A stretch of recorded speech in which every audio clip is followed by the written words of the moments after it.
Et la salle de peine s'est retrouvée, je dirais, en procédure de redressement judiciaire à partir du 31 mars 2014, suite à divers problèmes à la fois de gestion et d'organisation interne qui ont conduit cette association dans des difficultés financières, l'amenant justement à ne pouvoir plus faire face à ses dettes. Aujourd'hui, un début de solution, en tout cas, semble être trouvé, c'est en cours.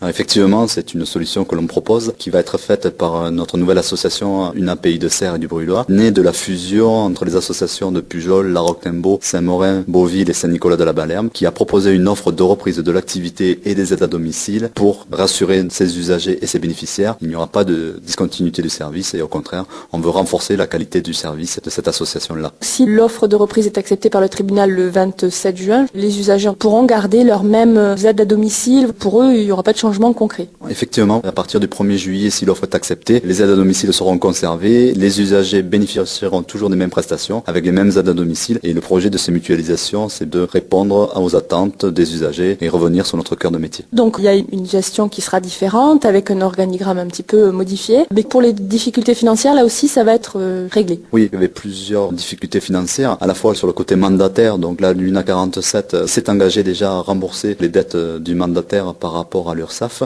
Et ensuite, tout ce qui est passif du côté de l'association. Cette offre de reprise nous permettra d'apurer le passif et de repartir sur des bases totalement saines dans cette nouvelle association pour continuer à délivrer ce service-là. C'est à partir du 1er juillet que c'est mis en place, mais en attendant, évidemment, ça continue aussi, il y a une gestion temporaire. Oui, c'est bien le mot d'ordre, c'est qu'il n'y a aucune discontinuité du service et d'ici là, il n'y aura aucune contrepartie ou autre désagrément pour les usagers qui vont bénéficier des mêmes prestations aux mêmes heures, au même moment à leur domicile.